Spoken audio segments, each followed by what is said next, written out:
Welcome, everybody, to the 2016 U.S. Amateur Pool Championship. My name is Freddie Agnew, the corner man. I'm here with Jacob Watson, the kid, the redhead kid. You heard him last time, just a match ago. We're live at Strokers Billiards in Palm Harbor, Florida. We've got a matchup coming at you right now. Jeremy Metcalf versus Rene Enciso. I think it's Enciso, but somebody's going to correct me about 46 times before I get it right.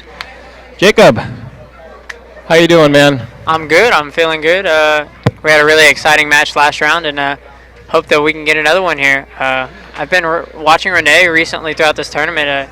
He's got a great stroke. He's a great character. He's always positive, and I really look forward to watching this match. Where's Rene from?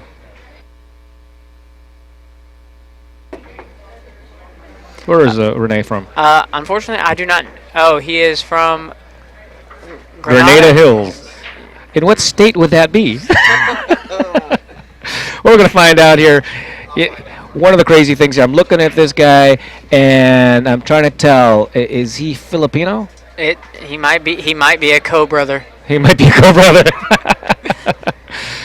Well, we're going to get going here soon. I thought he was practicing, but apparently he's actually practicing the right things. What I've heard from people over the last several years is this table banks differently than all the other tables. Now, this is a Gold Crown 4, maybe a Gold Crown 5. I guess it's a Gold Crown 4 by the pockets.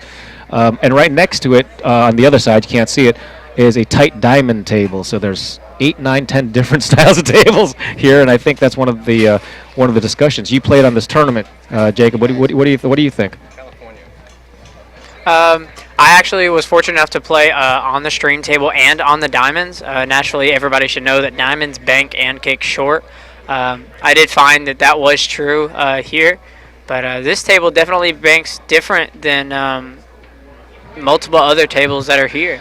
So it's definitely something to know throughout this event. Now, with that comment, it's not like they haven't changed the cloth. They do a great job here. Rolando here is one of the absolute best house pros in the country.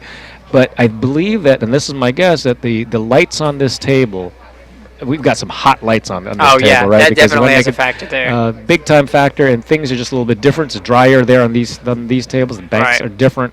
So we've heard the discussions from other players, and I liked what Rene was doing is actually just checking out the banks. Why not? There's 3 or 4 standard banks I like to do on a table before I ever get playing. Do you do something like that? Oh yeah. I'll test the 3-rail, like most players. The standard corner 5. Right. And then I'll actually test the 2-rail, one pocket 2-rail. It's side railed and end rail. Nice. I think everybody should do that. Here's the lag. What are the rules that we're playing here off the lag? What happens after the winner wins here? Well, it looks like Rene won, and he has the option. He actually chose the option to break. So Jeremy has his option of playing either the format of 9-ball or 8-ball. And it looks like we are going to play 8-ball first with Rene breaking. So we'll play 5 games of 8-ball, and after that, we'll continue to play a format of 9-ball. Everything is. There is no call shot. Everything counts. 8-ball counts on the break as well as the 9-ball. So it is a overall race to 7 in this event. 8-ball first. Take what you make is normally what we play here with the APA sponsored events. Jeremy Metcalf racking. They are racking for the opponent. Rene Enciso to break. If we were in Madrid, we would say Enciso. Are you from Madrid, sir? No, but if we were. Interesting, he's playing from the second side, which I assume he's going to hit the second ball, which means he's going to move that 8-ball, so I guess it's not all that interesting. You're going to see that a lot more. I play in a lot of events where the 8-ball does not go, and therefore I haven't hit the second ball break in about 10 years, which is probably why I'm terrible at it, but probably both ways. I'm terrible at it, so I don't do it. How about you? Do you do the second ball break?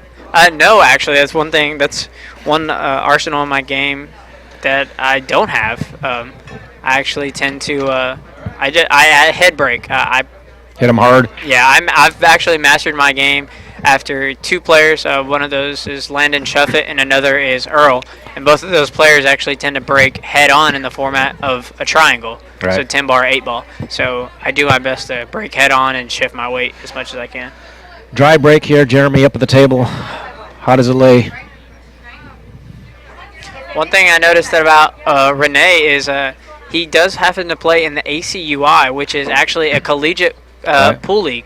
So Mark Wilson and his students at Lindenwood play in that league. Yeah. So It's not really a league. ACUI is the Association of College Unions.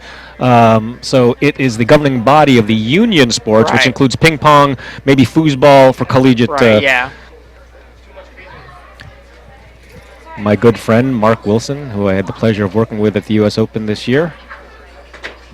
Were you a commentator there? I was one of the commentators. Oh, then I in the end. probably Yeah, yeah, listened to you there. I bought the entire event. If you bought the entire thing, sure. Then you heard me for at least 2 matches. Jeremy has chosen to hit the low balls here. Neither balls really look great for running out, but he had to choose the lesser of two evils, and he came up short on the 1 ball. He needed to get below it to try to break things out here. So somehow needs to get to the 6 ball, but the 6 ball can go ticky off one of the corner balls, and he just chunked it there. Good news is he's broken out the balls. Bad news is he missed the shot by about 3 or 4 caterpillar lengths. Caterpillar lengths.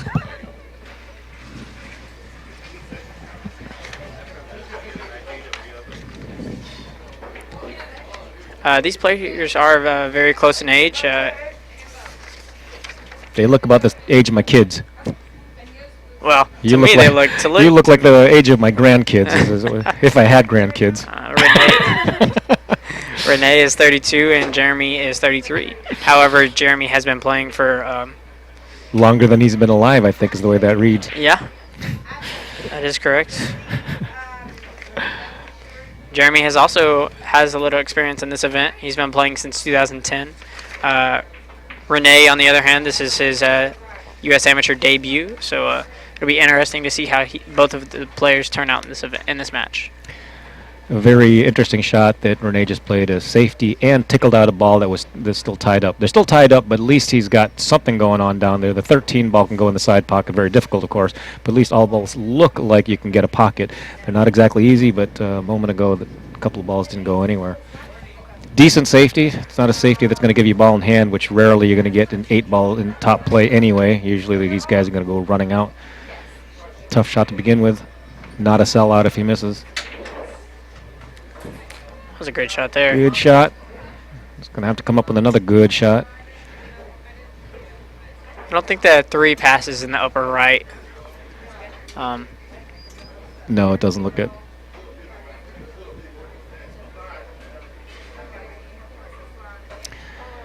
It looks like doing anything with the 3 ball is, as Grady Matthews would say, is fraught with peril.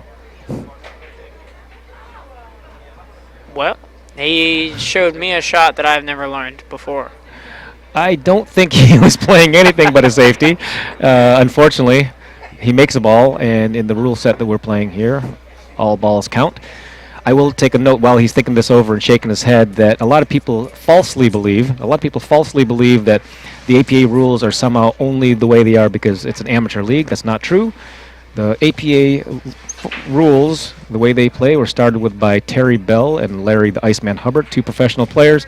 And Terry Bell told me that what they did was they asked around at the time all the professionals that wanted to give them input, and all of them put together, not one person ever talked about ball and pocket calling. Back then in 8 ball, they all played what we call slop. So it is absolutely false that those rules are because of the amateur. There's actually the professional rules at the time, and they've stuck with them.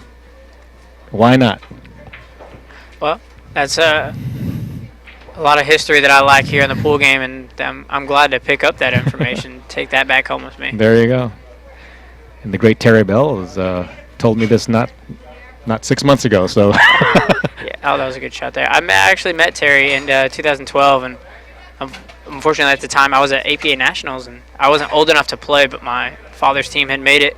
And I asked him, I was like, hey, man, why can't I play? And he's like, simply because of just bars and pool halls not being able to allow kids under the age of 18 and over 21. There's a good shot here. This 9 ball, as you see, is the toughest ball on the table, and really has to clear out the 15 so that he can play the 9 ball on the side. Once he's done that, he solved this rack, and it's about execution from there. Stop-ish stun shot here. Perfect.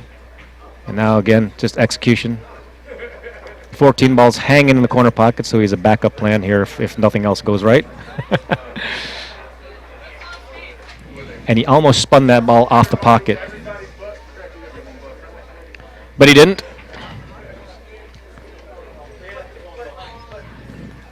I wholly expect him to shoot the 14 next.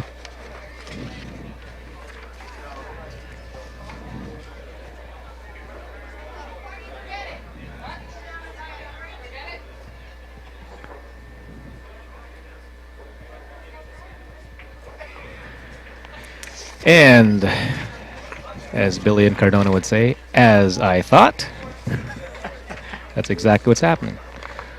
Rene actually has a Tiger Shafts that he's playing with. He has a Conquer Q, is what's listed here, and plays with a Kamui tip. So one thing I agree with there is that Kamui tip that plays well.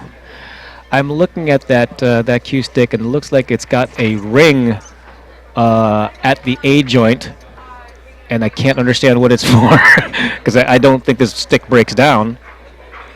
It's like, is it a decorative ring? I'm going to power this to this corner pocket and just float to the side. Don't hit the 7. Beautiful. Really nice. I like this run out. I like the way he solved it. I like the recognition. 1-0. Rene Enciso.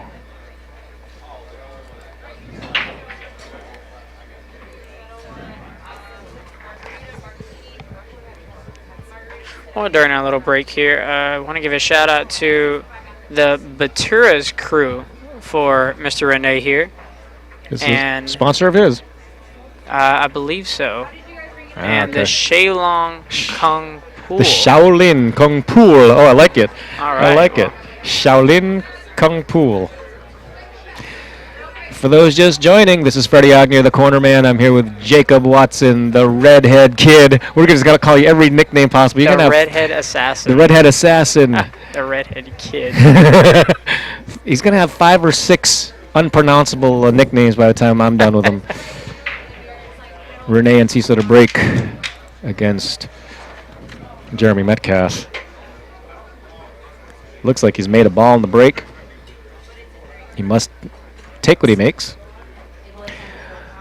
What do you think, Jacob? Do you like take what you make? That's what we're playing. That's what the rules are for the APA anyway.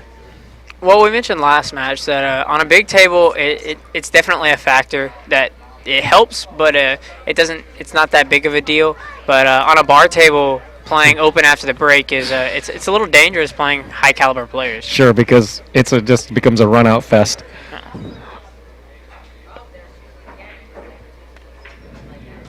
Wow, this ball went in.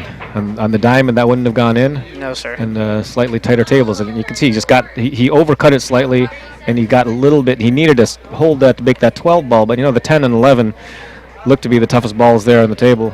He's got to figure out a way to get to a ball and break out those balls using the 12, I suppose. He's just firing. He doesn't care. I think he's stunning under the 7. Yep. What a nice shot. Oh, even nicer. Oh, did it leak behind to get the 6 ball? It looked good all the way, but it looked like it kept on wobbling. It kept on wobbling until he sees the 6 ball. This is one of those where you would think that at some point he'd play a safety, but everything actually can go if he can negotiate the 5 and 12. Maybe pass the 5 through the 12, the 1 through the 12. He's shaking his head, but what else are you going to do? Well. Yeah. If he can't, sorry, go ahead. I'm just going to say that I think he's shaking his head because he's forced to shoot the 4 and break out the 10.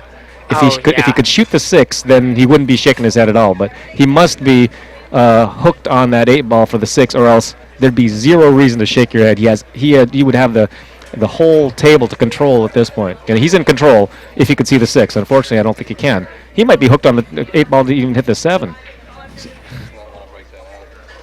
Certainly doesn't want to break this out. I think he wanted to. That's not what he wanted to do. That's not really what he wanted to do. And now he took away the 2 opportunities he could make his ball into the pocket where the 12 ball sits. The 5 would have gone off the 12, and the 1 could have passed after the 12 dropped. And now he's kind of moved both of them. One small safety here should put Rene in the driver's seat in this rack. So he might just roll forward here. He has to make sure the 10 is clear. Yeah. Oh, wow. the ball went. He's really in the driver's seat now. Very tricky shot. Very tricky shot right here. He can make this ball, but he's got to get out. He's got to cut on it. This ball will jump up in the air past the 5 ball. In fact, I wouldn't be surprised if he jumped over the 5 and hit the 8 ball.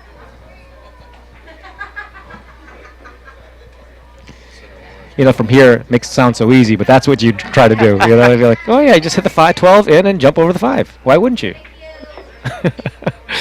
And as soon as they say that, he's just going to shoot something completely different.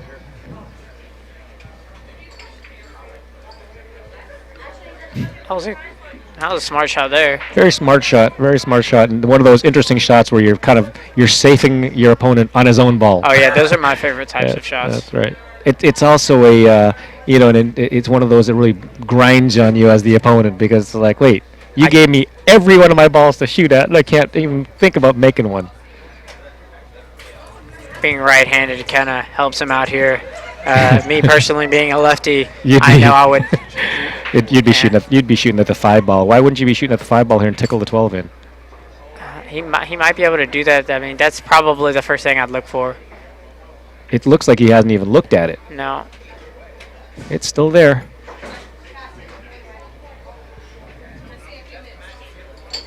Oh, that's a challenge right there. This 12 must lay worse than I ever thought. I think you have to sit here and say, I think the ball will go in this pocket. If this was a diamond, you can't make this ball. No, sir. I think he has to power this ball out. Oh, no, that one is so far gone. I have a second. A low right-hand English, maybe? Ooh. In case you were wondering if you could call that a good hit or not, you can always tell which direction the 5, since the 5 went into the left direction as we see it, then it must have been hit second. If it went to the right as we viewed it, it would have been hit first. Right. That's one of the standard ways that BCA Billiard Congress of America referees check it out. We're not talking about any other pool league here. We're talking about the WPA and the BCA. It was a good shot, but he kind of got hooked on there. There you go.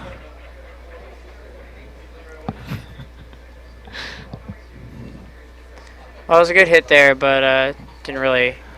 There's multiple options on the table for Jeremy to shoot at, so. Jeremy still has 2 problem balls, the 7 ball and the 5 ball to get to. After he hits 1 ball in, he can get to the 5, but the 7 is going to be. The 7 is going to hate him for the rest of this rack, I think.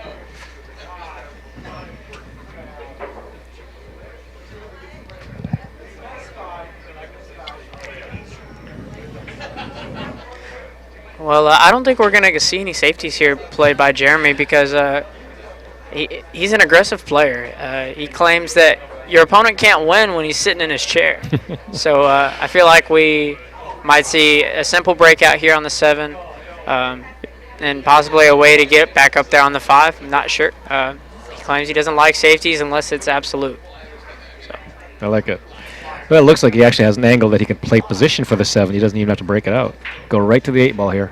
Yeah, he did have the angle, but he decided not to. Well, it's a good thing he took a lot of time when he got down there. He was already stroking that ball before his hand hit the table, I think. Well, he can get to the 5 now. I like, obviously he's shooting the 4 ball. He needs to really go up there between the 9 and 11. Take a look at where that ball is going. Actually shooting this ball up table, which is strange, I think. I guess it's a win-win there. Yeah, kind of two-way shot. You didn't lose it on that game, maybe. I know it's a difficult shot, but it looks like his natural position. Just float this ball in, and he's on the 9, which leads to the 14, and the 8 ball does go. Floating. Apparently floating too far. Aren't we glad there's 6 pockets on this table? That's right, because he's going to have to hit the 7th or the 8th pocket. I don't think the pocket's actually there. But, to that point, it's also why I'm a big fan of 8-ball, because I can screw up position 4 or 5 times. There's still another ball there that's just kind of waiting for me to hit in the hole. That's kind of a good shot there. I mean, I know he wanted to get shape for his 14, but he also didn't want to leave shape for a 4-ball leading to his 5. So now he's got to work back down table for those 2. Right. Good point. Interesting thing about both of these gentlemen, it's not really built in for them to do. Jeremy actually started playing pool because there's nothing to do in his hometown of Asheville, North Carolina. So Come on. It's amazing that he says that, because Asheville, North Carolina is such an amazing place. I tell you what. It's one of the best places in the country for those of you who've never been to Asheville. If you're a motorcycle rider, if you are a skier, if you are a casino gambler. But apparently, as a kid, and of course he's talked about playing for 20 years, that means he was 13 years old. Maybe there were no arcades. Maybe there were no skateboard parks. And apparently pool is what drew him in. So congratulations to Asheville, North Carolina for bringing in another soul into the pool world. as for the West Coast, Rene, he claims to just he didn't want to go to the beach. He'd rather go to the pool hall with his friends and learn how to play pool. So he does like the competition, but he considers this a friendly game, and he likes to just be himself and play with your own ability. So that's well said by Rene. Well, here comes the safety. Get it right on the 8 ball. Tuck, tuck, tuck, tuck. Oh, I don't think he leaked got out. there. I think he has plenty of room here to just drift over to the left rail and play these two in the same pocket. Interesting on this shot. He probably shoots this shot nearly the same speed as the other shot, but he doesn't want to freeze himself to the rail.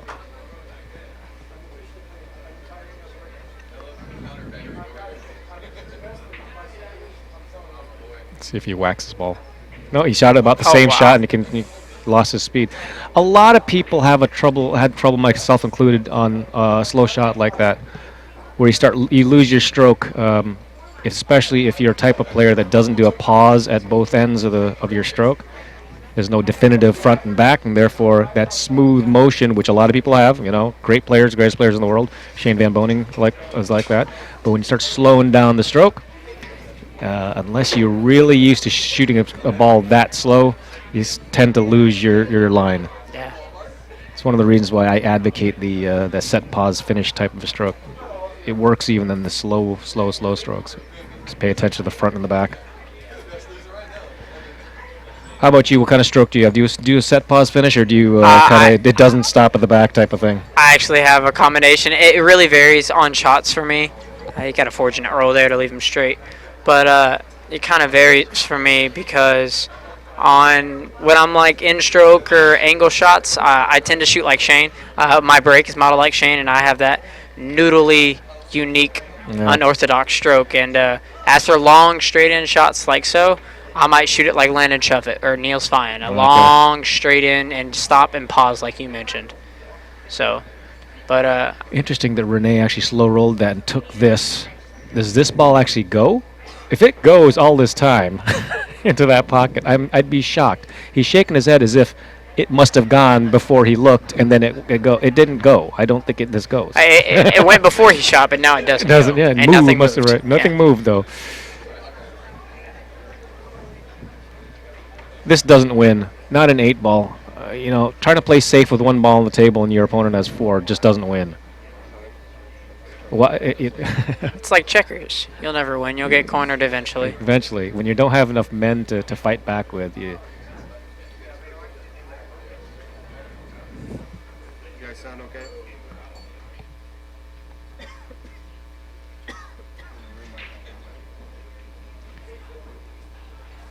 Now, what you can't do here for Jeremy is just leave the straight back. You just can't do that. If you're gonna leave a bank, you got to leave a tough bank. The angle is very important, because if you leave the dog a bone, the dog's gonna go for the bone. That's all he can do. That's definitely right. That's right.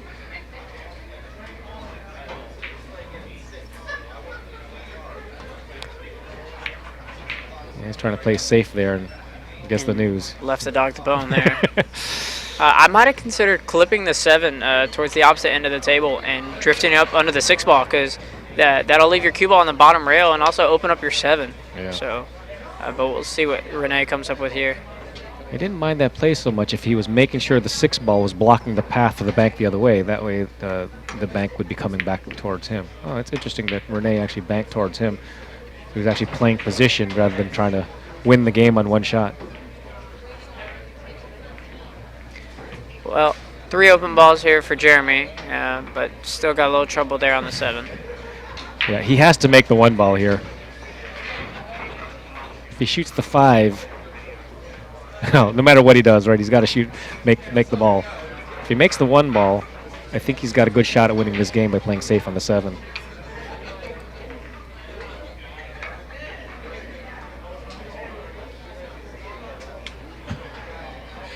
This game is brutal. He's not even going to go for that. He's going to go for something weird here. Oh, it's not weird. He's playing a safety. Jump shot, though. I assume that Rene can jump. The assumption. There he Looks like goes. a cue breaks down itself. So. I got to find out what that ring is, because I could imagine if it was just a Mary Widow cue, but why is there a ring? I don't know. He's got a Mary Poppins case there, pulling out multiple items of that small case. Purple Heart, I agree with his jump cue. Purple Heart is the way to go for me.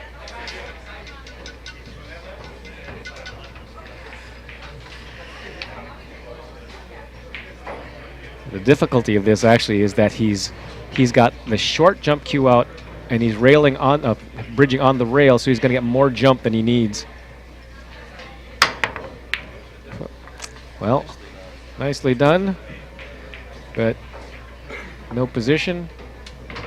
He needs to come up with a miracle shot here. Where's the miracle shot, Jacob? You can elect safe by just clipping the 8 straight up to the 7, and you can tuck up under it to where he can't even shoot the 7 or any ball for that matter. He might be able to touch the 7. I'm shooting. I'm either kicking or caromming off the 7. In fact, I wouldn't have thought about this too hard. I would just already smashed it so I can sit back down and take my lumps. Yeah, because the percentage is so low for you to win here. Right, yeah. I don't know about, I mean, a lot of players like to move that 8 ball and go for the win here, but I don't like moving it. I mean, a kick and stick would work too, because then you'd have to back cut the 7 or have a long shot on anything else. It's deep here. How about the center of the pocket? Oh, wow. You see, there, you know, I tell you, I said you couldn't win playing safe with 1 ball, and he does. 2-0. Well, so far it's been entertaining. 30 minutes in, and we're 2 games down. Seems as if we're playing 1 pocket. So now that you've got your driver's license, are you going to be going to the Derby City Classic? Yes, actually. I was supposed to go this year, but I had already missed enough school for other tournaments, so unfortunately I wasn't able to go. But yeah, I feel like it's a great event for me. And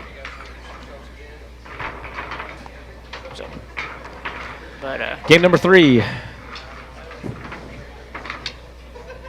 Is it really 1-1? It is 1-1. Is it 1? Sorry, I thought it was 2-0, but I guess 1-1. Second ball break came up again.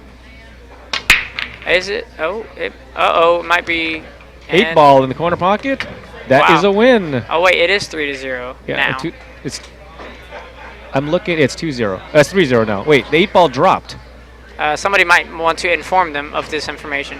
He doesn't even realize the 8 ball dropped. If I was Jeremy, I'd hide it and put it on the table really fast. No, I'm just kidding. It's terrible. I gave Jeremy a free game there.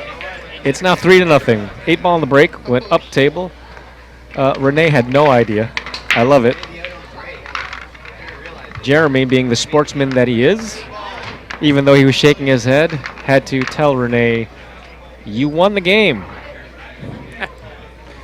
I'm not sure. I'm gonna think. You know, if it were me, I would have tried to figure out how do I get the maximum out of this, because I've already lost the game. What can I do? Do I let him just squeeze his brain a little bit more. Let him shoot a couple. Yeah, let him shoot a couple. You know, I might let my get opponent there. shoot a couple balls until he misses them. Like, hey man, you already won the game. Just to mess with it. I'll tell you what I probably would have done was wait for him to actually put the ball down. That way he could maximize the stress and strain on his, on his mind on how he was going to run out. And then when he got down, that's when I'd tell him, right there. In fact, I may wait until his second or third warm-up stroke and then say, wait. You won the game. Get that energy out of him. I just taught you something right there. That's a gamesmanship, they call it. You only have one opportunity to do that when the guy makes 8 ball in the break and he doesn't realize he already won. Table is fairly open here. I think he can shoot either ball, but the low balls look like the easier to run out. Start with the 7 ball. I think he heard you. I think he did. He's about 2 miles away.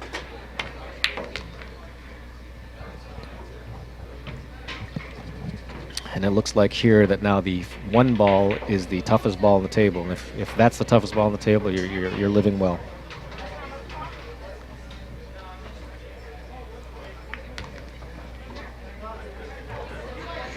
What do you think, Jacob, of my assessment? Do you think the 1 ball is the toughest ball on the table? Basically, yes. Because the 5 ball, you have multiple ways to. There's actually multiple pockets for it, but and there's also other ways to get around the table with it. As for the 1, it's a little closer to the 14. Yep. So in the top end of the table. Oh boy, took that one for granted. A little bit of inside English. And got to make sure you compensate for squirt on that shot. I'm sure he compensated, but not enough. Rene looks like he has a low squirt shaft on that cue. This is a Predator he's been playing with? No, it's a Tiger shaft. Oh, Tiger shaft? Yeah. It's a Tiger shaft.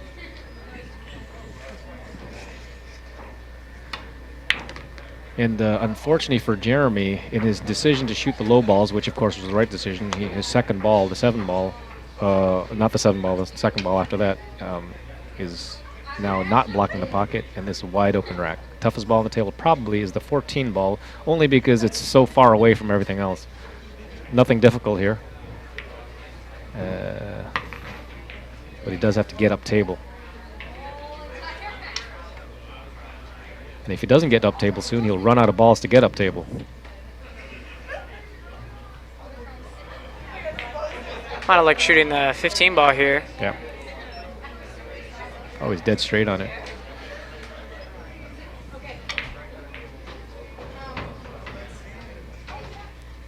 If he's straight, he might elect to just stop this ball, stop the cue ball, then go up table with when playing the 13. Instead, he drew it for the 9 ball. Again, going to run out of balls to get to that 14 because it's still there. He might be able. Does he have an angle here? I think he does. He's got an angle. Yeah. But I don't like that he's not going over there to see where the 1 ball sits. No, he's just going to leave that 14 kind of hanging out there. And now he's run too far. I like what you just said there, that if he played it with a 9 ball in the side pocket, he could attack that 14 from a much better angle than trying to cross the position like he just did. Where's he going here? Flail away? I mean, I might have liked banking this ball. I can't really tell from this angle how much of a cut he has. I think he's got to cut it and take his lumps. He might even possibly shoot the 10 in the same corner if he goes to the base of the table. Sure. Yeah, if he hit it a little bit harder. A little bit harder, the 4 ball is leaping in his way. The 4 ball is definitely leaping in his way. Yes. Should be. Should be no surprise there. Now he's got to kind of funny bank this. What's up?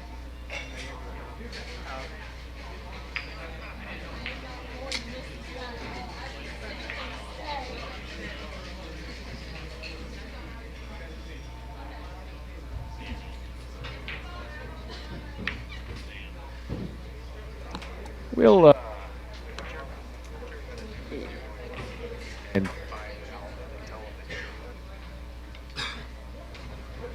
all right. So that was unfortunate. I'd say unfortunate for Rene, but really we talked about it. The 15 ball was the 14 ball was the toughest ball on the table, and he sort of left it a little bit too late in the cross position, and then it really got him in trouble. And he didn't have any more balls left on the table to play position 4, and he got batted to 10, leading Jeremy back to the table. Hopefully, these guys, maybe they listen to the commentary. Well, I'd like to thank Jacob Watson for being here. Young man was here, youngest man in the field here, probably the youngest ever at the U.S. Amateur Championship. He does have to take off, and we'll have somebody else take his place. But in the meantime, we will continue on. This is Freddie Agnew, the corner man at the U.S. Open Amateur Championship in beautiful Strokers Pool Hall. We're in Palm Harbor, Florida. Rene Enciso has won game number 4, and we'll get the score here in a few minutes or seconds.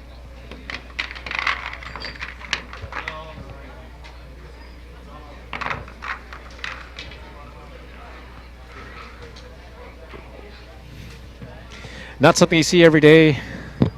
The commentator, my commentating partner, had to leave because his guardian, his ride home out of the tournament, they're out of here. Good luck to Jacob Watson, great young player, studies the game, and we're going to hear more from him. The red-headed assassin, I think we're calling him. The Kid with 2 Ds. That's a little bit too lame, I think. I think we can come up with much better nickname for him.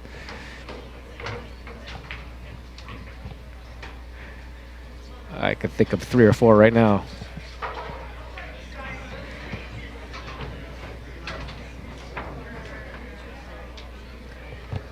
It's 4-0. We're on a little bit of a break, and we will be right back.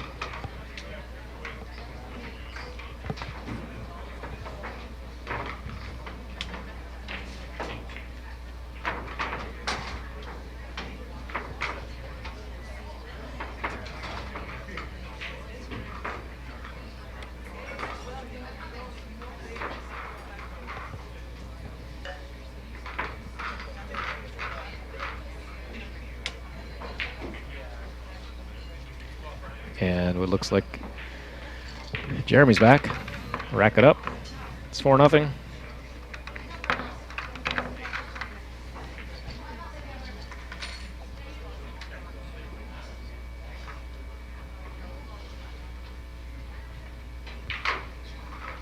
Jeremy has had his opportunities to win some of these games, but his last game he had straight in ball in the side pocket, but dogged it. And Rene has come through. Rene's already had 1 8-ball in the break.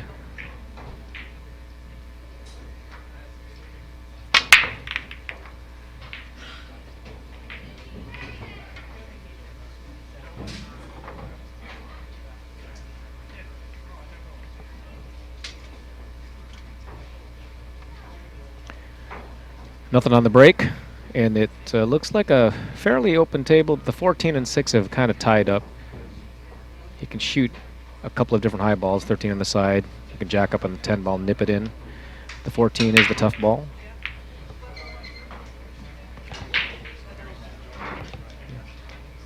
Score. It's 4-0.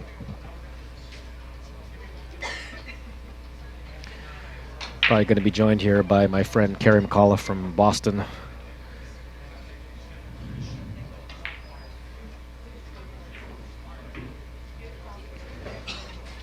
Jeremy looking this over, and he's electing to shoot that 13 in the side pocket. The 14 still is a tough ball on the table, so he's got to figure out how to get on something to nudge that out. He doesn't want to land on this ball. Kind of just looked like he rolled it in without much thought of the next ball, because now he should be shaking his head, wondering what's next. He can't shoot the 9 ball. He's jacked up over a ball. And the 14 still sits there. Well, he is going to jack up and shoot this 9 ball, and I think he's going to be shaking his head after this one, too. Well, he got down for the 10. 14 ball, still a tough ball on the table, and he's got to figure out how to get to it.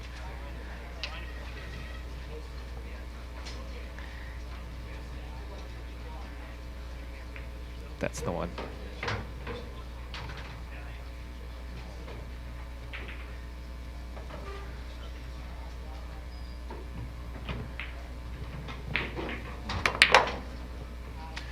Well, he tried to break that 14 out by powering through it, but came up a little bit short, undercut it just a hair.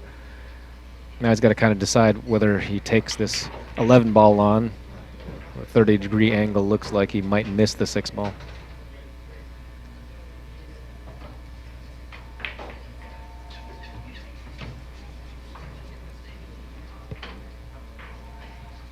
Yeah. Tough to shoot. That 14 is still there, and he really hasn't gotten a hold of this cue ball enough to be able to get it. And he's fallen on a ball that he can't get it again.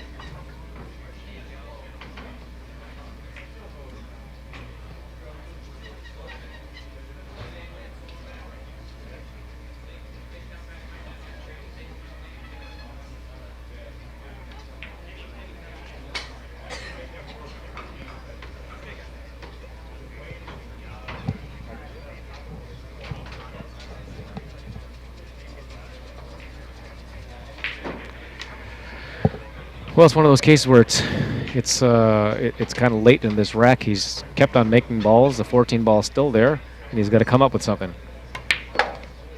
Trying to force it through here, and this back cut looks like will not hit the.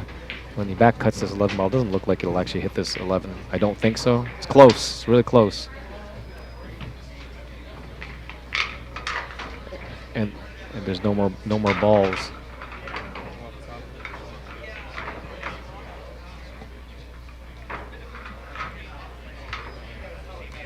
He's gonna go. He's looking at it. He's gonna try to thin this 11 ball in. Yeah, it didn't look like he would hit that 6 ball. He actually hit it thick. So if he hit it thinner, he may have had a shot at it, but I doubt it.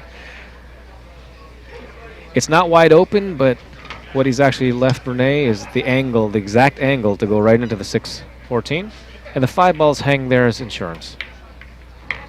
And that at least solves the riddle of this rack, and it's down to execution here. It's a 6 ball out. As I view it, I'd like to get that 7 ball out of there. And the moment he's overdrawn this ball, he was actually shooting for the 4 ball. He overdrew it, but it forced him to shoot this 7 ball, which I believe was the right shot to begin with. And again, it's a matter of execution. He wants to get straightish on this 4 ball. May have to go back and forth.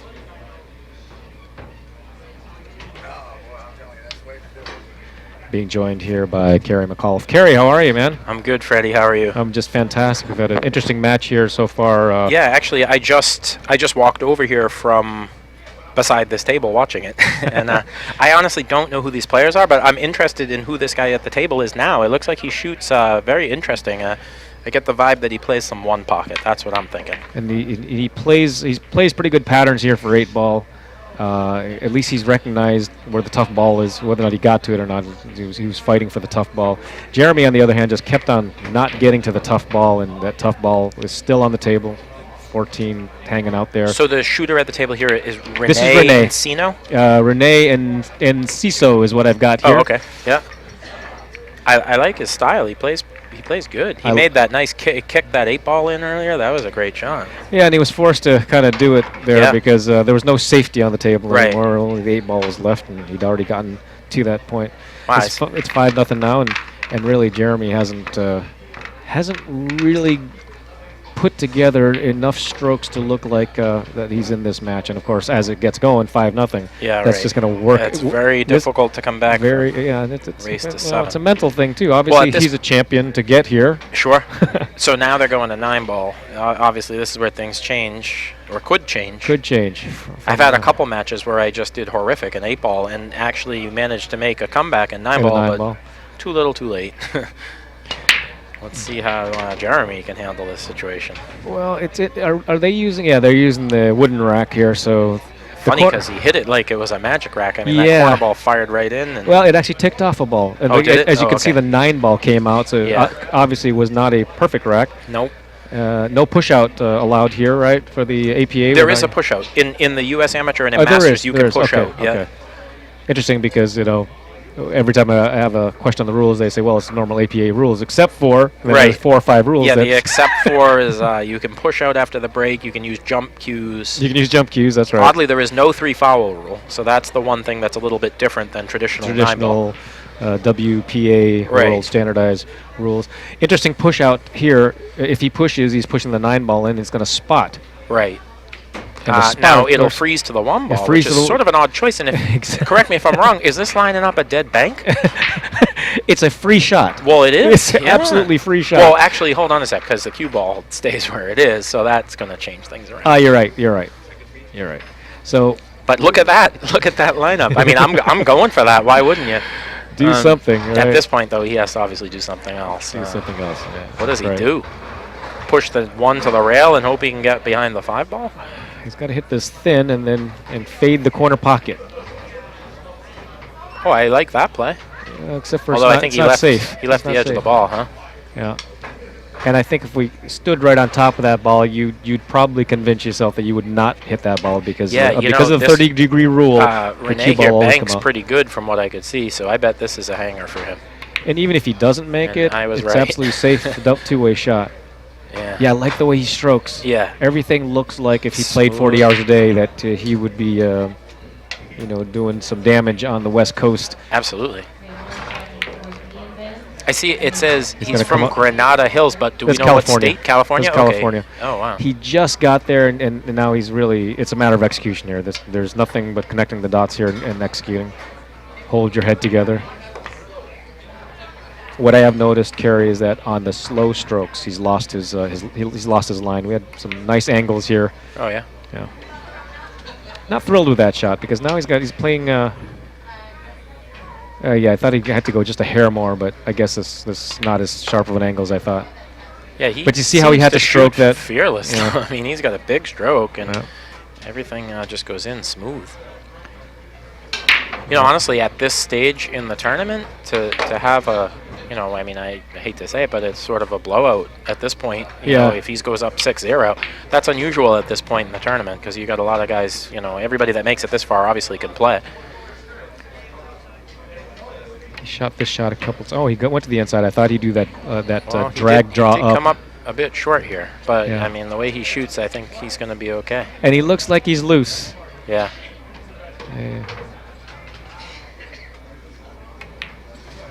Man on the hill. Wow. Yeah, I really like his game. So if he's on the one-loss side, I wonder who it is that knocked him over. The tables. Maybe. Yeah, it could be.